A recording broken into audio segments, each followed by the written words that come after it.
भाई बहन, एक ऐसा रिश्ता जिनका प्यार अटूट होता है, एक ऐसा रिश्ता जिसमें अगर कभी छोटी बहुत लड़ाई हो भी जाए, थोड़ी मनमुटाव हो भी जाए, उससे कोई फर्क नहीं पड़ता, बल्कि ये सारी चीज़ें उस रिश्ते में प्यार और बढ़ाती हैं। लेकिन कई बार ये भी देखा गया है कि इन्हीं मनमुटावों की वजह से, इन्हीं छोटी मोटी लड़ाइयों की वजह से वो रिश्ता कड़वा जाता है और उसमें दुश्मनी बढ़ जाती है। और वो दुश्मनी इतनी ज़्यादा बढ़ जाती है कि वो एक दूसरे के बारे में इतना भी नहीं सोचते कि वो एक दूसरे के भाई बहन हैं। ठीक उसी प्रकार आज की इस कहानी में जानिए कि एक भाई बहन के रिश्ते में एक छोटी सी चीज़ को लेके इतनी दरार पड़ गई कि वो ये भी भूल गए कि वो एक दूसरे के सगे भाई बहन हैं और एक की जान के पीछे आतुर हो गए। आज की कहानी में जानिए कि कैसे एक छोटी सी चीज़ को लेकर भाई बहनों के रिश्ते में दरार पड़ गई, लेकिन उसी दरार के चक्कर में दुश्मनी इतनी ज़्यादा बढ़ गई कि उन दोनों में से किसी एक ने जिन का सहारा लिया दूसरे को नीचे ज़मीन पर गिराने के लिए। लेकिन ये छोटी सोच के चक्कर में उन्हें ये नहीं पता था कि वो एक दूसरे की जान से कितना बड़ा खिलवाड़ करने वाले हैं। नमस्कार दोस्तों, स्वागत है आपका एक और नई हॉरर स्टोरी में। आज की जिन्होंने मुझे कहानी भेजी है उनका नाम है शैलेंद्र। तो दोस्तों, बिना किसी देरी के शुरू करता हूँ शैलेंद्र की कहानी मेरी जुबानी।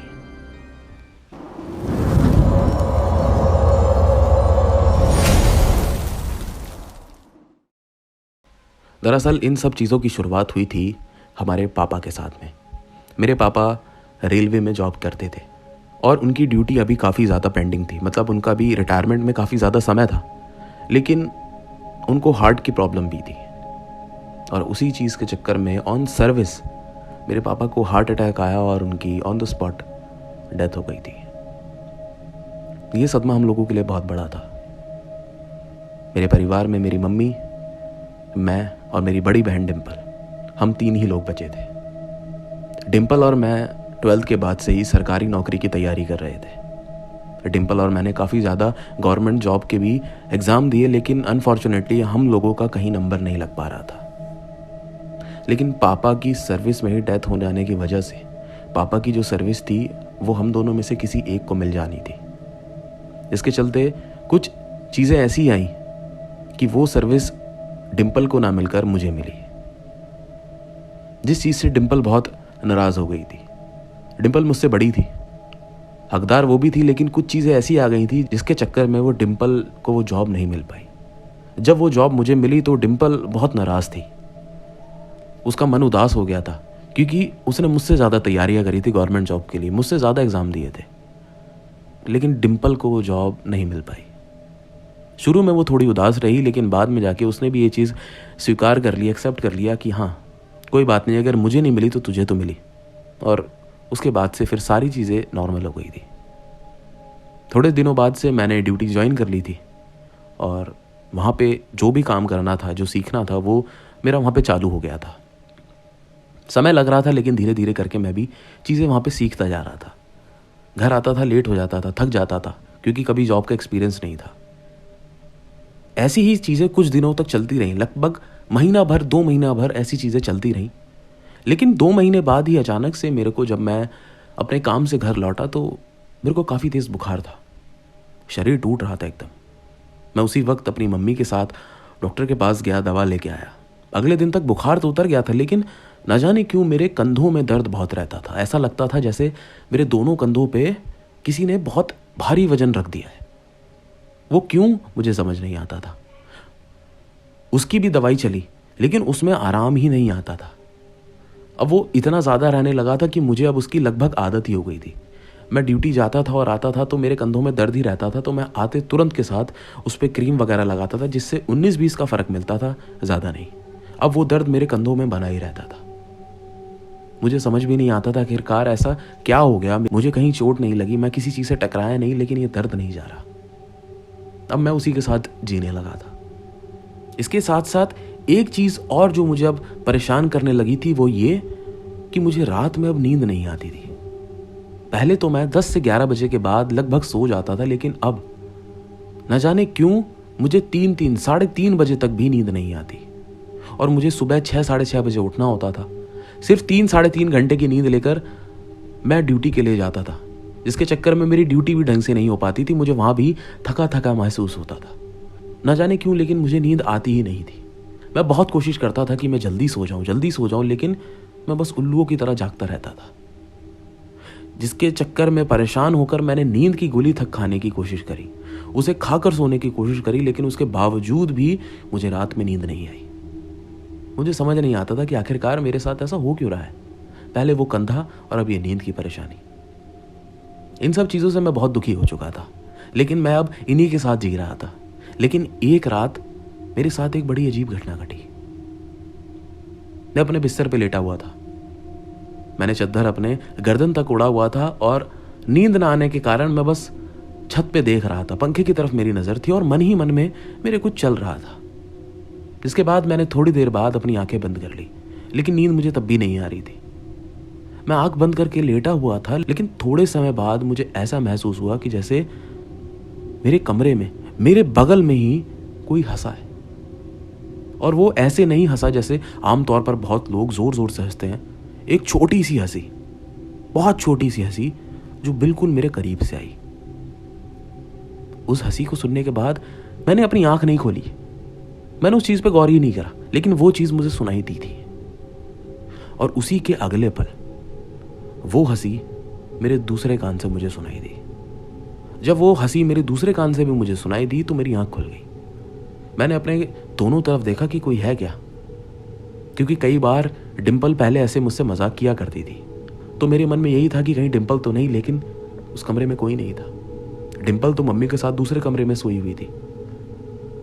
मैं दोबारा से आंख बंद करके लेट गया। मैंने इस चीज पे फिर गौर नहीं किया, लेकिन उसके अगले रात एक ऐसी भयानक घटना मेरे साथ घटी जिसको आज भी मैं सोचता हूं तो मैं डर जाता हूं। मैं बस अपने बिस्तर पे लेटा हुआ था, आंखें खुली हुई थी, पंखे को देख रहा था, कभी इधर तो कभी उधर। नींद ही नहीं आती थी। लेकिन उसी के बीच में एक हाथ, एक इंसानी हाथ मैंने देखा जो मेरे पास आया और उस हाथ ने मेरी गर्दन पकड़ ली। जी दोस्तों, जब उस हाथ ने मेरी गर्दन पकड़ी तो मैं डर गया। मुझे अच्छे से याद है, उस हाथ ने मेरी गर्दन पकड़ी थी, मेरी गर्दन दबाई नहीं थी। लेकिन मैं डरा इस बात से क्योंकि कमरे में मैं अकेला सो रहा था और वो एक इंसानी हाथ था जो मेरे गर्दन के पास आया था। मैं उठ के एकदम से अपने बिस्तर से खड़ा हुआ और मैंने लाइट जला दी। मैंने देखा कि कमरे में मेरे अलावा कोई नहीं था। मुझे याद है मैंने सिर्फ एक हाथ देखा था, उसके अलावा मैंने कुछ नहीं देखा। लेकिन वो जो घटना थी उसने मेरा दिल दहला दिया था। मैं सो नहीं रहा था कि मैं कोई सपना देखूं, लेकिन वो इंसानी हाथ, मुझे अच्छे से याद है, मेरे गर्दन पे आया और उसने मेरी गर्दन पकड़ी थी। जिसके बाद मैं काफी देर तक अपने बिस्तर पे नहीं बैठा। मैं सोचता रहा कि आखिरकार ये सब था क्या। मन में आया कि जाके मम्मी को बताऊं, लेकिन वो तो सो चुकी होंगी, उनको क्या बताऊं। उनको बताऊंगा तो वो और परेशानी में आ जाएंगी। उसके बाद मैं चुपचाप जाकर दोबारा से अपने बिस्तर पे बैठ गया। कमरे की लाइट पर मैंने जली रहने दी, मैंने बंद नहीं की। मैं उस रात काफी डरा रहा, लेकिन मुझे भी पता नहीं चला कि मेरी आंख कब लग गई और मैं सो गया था। सुबह जब मैं उठा तो देखा कि कमरे की लाइट जल रही थी। उसके बाद फिर मैं अपना तैयार हुआ और ऑफिस के लिए निकल गया। उस बात का जिक्र मैंने घर में से किसी से नहीं किया, लेकिन वो बात मेरे दिमाग में बार बार आए जा रही थी। उसके अगले 2 से 3 दिन तक भी जब भी मैं अपने बिस्तर पर लेटता तो उस चीज के बारे में ख्याल आ ही जाता था। लेकिन उसके बाद फिर ऐसा कुछ नहीं हुआ। थोड़े दिन बहुत आराम से बीते, लेकिन जब वो चीज लगभग दिमाग से उतर ही गई थी तो एक घटना और छोटी सी मेरे साथ हुई। मैं अपने बिस्तर पे लेटा था, फोन चला रहा था।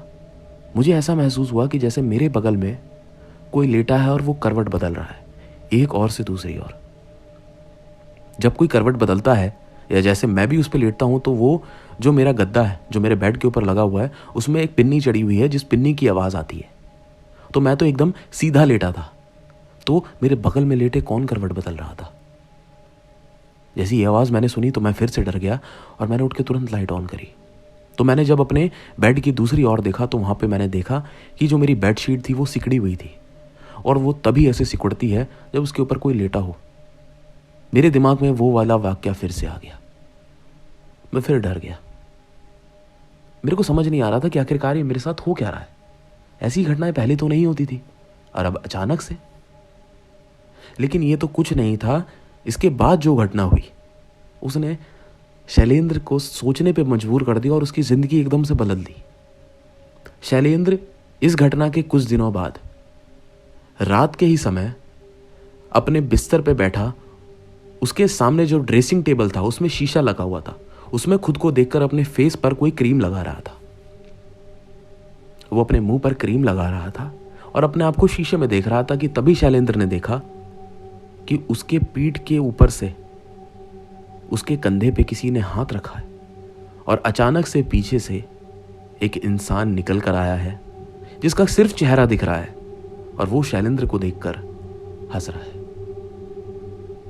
शैलेंद्र के पैरों के नीचे से जमीन खिसक गई और वो एकदम से झटके से खड़ा हो गया कि ये कौन इंसान था, क्योंकि वो इंसान बहुत भयानक था। उसके रूप में बारे में बताऊं तो उसका रूप कुछ इस प्रकार था, उसके सर पे बाल बहुत कम थे, उसके मुंह पर सिर्फ एक आंख थी, नाक आधी कटी हुई और होठ एकदम काले। ऐसा रूप देखकर कौन नहीं डरेगा। शैलेंद्र की भी सांसें तेज हो गई थी कि आखिरकार मैंने शीशे में देखा क्या। लेकिन उसके बाद वो शैलेंद्र को कभी दिखाई नहीं दिया। लेकिन इसी किस्से के बाद से शैलेंद्र का जीवन एकदम बदल गया था। उसी के अगले सुबह जब शैलेंद्र सुबह नहीं उठा तो शैलेंद्र की मम्मी उसे उठाने गई। जब उन्होंने देखा कि शैलेंद्र अब भी चद्दर ओढ़े सो रहा है, उसे ड्यूटी नहीं जाना, तो वो उसके पास गई और चद्दर हटाया तो देखा शैलेंद्र सो नहीं रहा बल्कि जागा हुआ है। उसकी आंखें खुली हुई हैं और आंखें एकदम लाल हैं। शैलेंद्र की मम्मी ने शैलेंद्र से पूछा कि तू ठीक तो है, क्या हो गया तुझे, तू सोया नहीं क्या? शैलेंद्र ने जवाब दिया कि तुम जाओ। लेकिन शैलेंद्र की मम्मी ने दोबारा पूछा कि तेरे को ड्यूटी नहीं जाना क्या, सुबह हो गई है, जा तैयार हो जा। लेकिन शैलेंद्र ने फिर से यह बोला कि तुम बाहर जाओ। मम्मी को लगा न जाने क्या है, आज शायद इसका मन नहीं होगा या फिर कोई बात होगी इसीलिए नहीं जा रहा, तो वो उसके कमरे से चली गई। लेकिन उस दिन के बाद से शैलेंद्र की जीवन क्रिया एकदम बदल गई थी। वो अपने कमरे से बाहर नहीं आता था, खाना नहीं खाता था ज़्यादा, जो मन में आया वो खा लिया, वरना वो भी नहीं। आंखें 24 घंटे लाल रहती थी और जब रात में मम्मी कभी शैलेंद्र को देखने जाती तो वो अपने बिस्तर पे नहीं मिलता। कभी कमरे के किसी कोने में बैठा रहता तो कभी दीवार की तरफ मुंह करके मन ही मन कुछ बड़बड़ाता रहता था। ये सारी चीजें देखकर शैलेंद्र की मम्मी थोड़ी चिंता में आ गई थी। उन्होंने कई बार शैलेंद्र से बात करने की कोशिश करी कि बेटा क्या हो गया है, लेकिन शैलेंद्र किसी से बात ही नहीं करता था। यहां तक कि अब उसने ऑफिस जाना तक छोड़ दिया था और वहां से फोन आते थे कि ये आ क्यों नहीं रहा है। लेकिन शैलेंद्र की मम्मी बस इतना बोल देती थी कि इसकी तबीयत बहुत ज़्यादा ख़राब है, ये खाना तक नहीं खाता, जैसे ये ठीक होगा तब मैं आपको कुछ बताऊंगी। बल्कि वहां से कई सारे लोग भी शैलेंद्र को देखने आए कि क्या सच में इसकी तबीयत ज़्यादा ख़राब है। तो उन्होंने देखा कि ये अपने कमरे में बैठा रहता है, किसी से बात नहीं करता। उन लोगों ने भी बात करने की कोशिश करी लेकिन इसने कुछ जवाब नहीं दिया, जिसके बाद वो लोग भी यहाँ से चले गए। लेकिन शैलेंद्र की मम्मी की इस हालत को देखकर चिंता बहुत बढ़ रही थी, क्योंकि उनके लड़के को न जाने एकदम से ये सारी चीज़ें कहाँ से आ गई। लेकिन एक दिन इन सब चीज़ों से शैलेंद्र की मम्मी को पता चल गया था कि ये क्या है। शैलेंद्र की मम्मी किसी पड़ोसी के घर कथा थी, वहां गई थी और वहां से जब लौटी तो प्रसाद लेकर लौटी।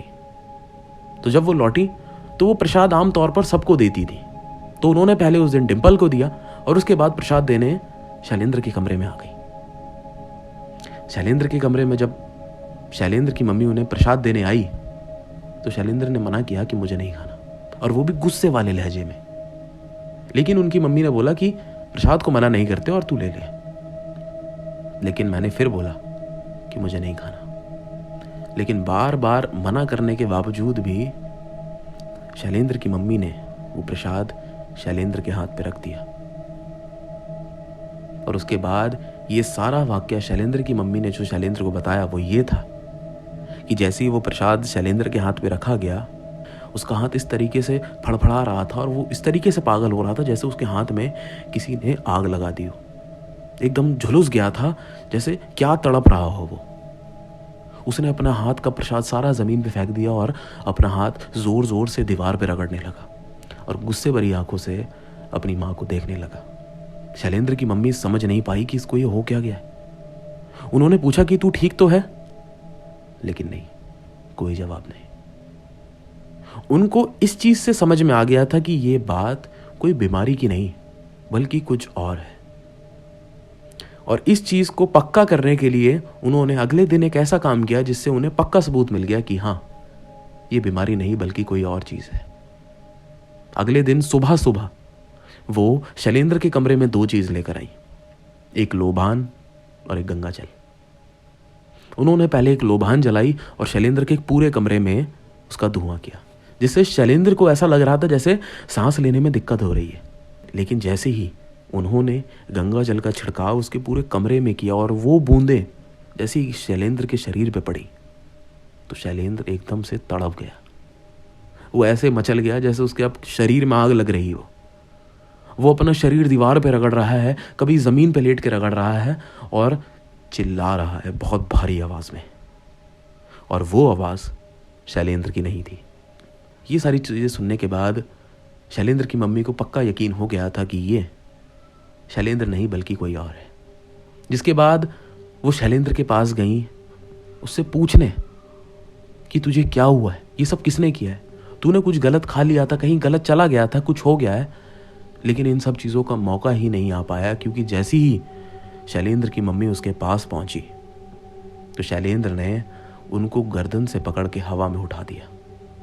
उनके दोनों पैर हवा में थे और वो बोल नहीं पा रही थी और छटपटा रही थी। लेकिन तभी डिंपल आई और डिंपल ने किसी तरह अपनी मम्मी को नीचे उतारा और उनको वहाँ से बाहर ले गई। ये सारी चीज़ें देखने के बाद शैलेंद्र की मम्मी और डिंपल दोनों बहुत डर गए थे, क्योंकि वो समझ गए थे कि ये जो भी चीज़ है ये अब हमला कर सकती है। क्योंकि वो शैलेंद्र नहीं था, वो उसकी आवाज़ नहीं थी। वो दोनों अलग कमरे में आ गए थे, लेकिन शैलेंद्र अब भी अपने कमरे में बैठा बहुत ज़ोर ज़ोर से चिल्ला रहा था। वो क्या बोल रहा था किसी को समझ नहीं आ रहा था। उसके बाद डिंपल रोने लगी, लेकिन उसकी मम्मी डिंपल को शांत कराने लगी और बोलने लगी, तू रो मत, सब ठीक हो जाएगा। लेकिन उसके अगले पल में डिंपल ने अपनी मम्मी से कुछ ऐसा बोला जिसको सुनने के बाद उनको भी यकीन नहीं हुआ कि ये सच है। डिंपल ने अपनी मम्मी से बोला कि मैं आपको कुछ बताना चाहती हूँ। उसकी मम्मी ने बोला कि क्या है। डिंपल ने बोला कि मम्मी, मैं जो भी बताऊंगी उसके बाद आप मुझे गुस्सा मत करना। उसकी मम्मी ने बोला, बता तो सही कि क्या है। डिंपल ने बताया कि आपको याद होगा कि जब इसको ये सरकारी नौकरी मिल गई थी तो मैं बहुत उदास थी। मैंने आपसे बोला भी था कि ये जॉब मुझे मिलनी चाहिए, मैं उससे बड़ी हूँ, उसे मिल गई। उसकी मम्मी ने बोला, हाँ मुझे याद है। उसके बाद मम्मी, मैं इन सब चीज़ों से खुश नहीं थी। मैं अंदर ही अंदर तड़पती रहती थी। पता नहीं मन में कैसे कैसे ख्याल आते थे कि मैंने उससे ज़्यादा मेहनत करी लेकिन फल उसे क्यों मिल गया। मेरा दिमाग इतना ज़्यादा ख़राब हो चुका था कि मैंने ये भी नहीं सोचा कि मैं अगला कदम क्या उठाने वाली हूँ। उसकी मम्मी ने बोला कि तू कहना क्या चाहती है। कि तभी डिंपल ने बोला कि ये सब जो शैलेंद्र के साथ हो रहा है ये मेरी वजह से। उसने बताया कि मेरी एक फ्रेंड है, उसकी मम्मी टोने टोट के बहुत किया करती है।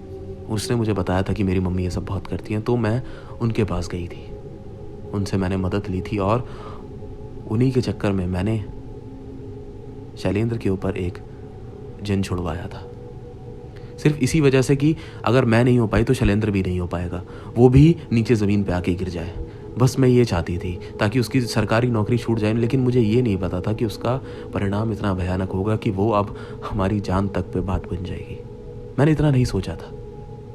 ये सारी बात सुनने के बाद शैलेंद्र की मम्मी को यकीन नहीं हुआ कि उसकी सगी बहन उसकी जान पर बन गई है, कि उसकी सगी बहन ये सब कर रही है, जिससे आज शैलेंद्र की हालत है। डिंपल रोने लगी और कहने लगी कि मम्मी मुझे माफ़ कर दो, शैलेंद्र को कैसे भी ठीक कर दो। जिसके बाद शैलेंद्र की मम्मी वहाँ से उठी और कहीं चली गई। डिंपल बस रोती रही। थोड़ी देर बाद उनकी मम्मी लौटी तो उन्होंने शैलेंद्र के कमरे के बाहर 2 कील गाड़ दी और उसके ऊपर 2 धागे बांध दिए। और उसी के अगले दिन घर में 2 बाबा या फिर कहें 2 संत टाइप के लोग आए जो घर में पूजा के लिए आए थे और शैलेंद्र की मम्मी उनसे ही मिलने निकल गई थी। वो लोग आए तो उन्होंने शैलेंद्र के कमरे में बैठकर पूजा करनी शुरू करी। शैलेंद्र के दोनों हाथ और दोनों पैर रस्सी से बांध दिए थे, क्योंकि उन्हें पता था कि शैलेंद्र कुछ उल्टी सीधी हरकतें करेगा। ये जो चीज़ थी, ये जो पूजा थी, ये करीब 2 से 3 घंटे तक चली। लेकिन बाद में शैलेंद्र ठीक हो गया था। शैलेंद्र को उस शाम जब होश आया तो उसने बोला कि मेरा शरीर बहुत टूट रहा है, मुझे पता नहीं, बहुत अजीब लग रहा है जैसे शरीर में कुछ है ही नहीं। ऐसा लग रहा था जैसे मैं बहुत बीमार हूँ। लेकिन जब उसने देखा कि घर में इतने सारे बाबा और मम्मी की आंखों में आंसू, आखिरकार ये हो क्या रहा है? क्योंकि दरअसल शैलेंद्र को अब उस दिन से, जिस दिन से ये सुबह जब उठा था इसकी आंखें लाल थी, उसके बाद से अब होश आया था। जब सारी चीज़ें नॉर्मल हो गई और जब वो बाबा वगैरह भी वहाँ से चले गए, तब शैलेंद्र को बताया गया कि आखिरकार उसके साथ हुआ क्या था और ये कराया किसने था। जब उसने ये हकीकत जानी तो उसे भी यकीन नहीं हुआ कि डिंपल ऐसा कर सकती है। उसने डिंपल से पूछा कि डिंपल ऐसा तूने क्यों किया? लेकिन डिंपल ने उसे रो के बोला कि भाई मुझे माफ़ कर दे, मुझे नहीं पता था कि इतनी बड़ी सज़ा मिलेगी। मैं तो बस अपने पागलपन में चूर हो गई थी कि मुझे पता ही नहीं था कि ये आखिरकार हो क्या जाएगा। शैलेंद्र ने डिंपल को माफ़ कर दिया, लेकिन शैलेंद्र की मम्मी ने डिंपल को माफ़ नहीं किया। वो दिन था और आज का दिन है। मम्मी आज भी डिंपल से बात नहीं करती है। थोड़े दिनों बाद शैलेंद्र ने वो ड्यूटी दोबारा से ज्वाइन कर ली थी। लेकिन वो वाकया शैलेंद्र का, डिंपल का और उनकी मम्मी का, वो जो भी था, वो सच में बहुत डरावना था कि एक छोटी सी चीज़ के चक्कर में उन्होंने ये तक नहीं सोचा कि वो किसका सगा भाई और किसकी सगी बहन। दोस्तों, यही थी कहानी शैलेंद्र की। कहानी कैसी लगी कमेंट करके ज़रूर बताएं, और कहानी पसंद आई तो वीडियो को ज़रूर से लाइक करें। चैनल पे आप लोग नए हैं तो चैनल अभी सब्सक्राइब करके बेल आइकन ऑल पे कर ले, क्योंकि मैं ऐसी कहानियाँ और लेके आऊँगा। मिलूँगा आप लोगों से एक और नई हॉरर स्टोरी के साथ। नमस्कार।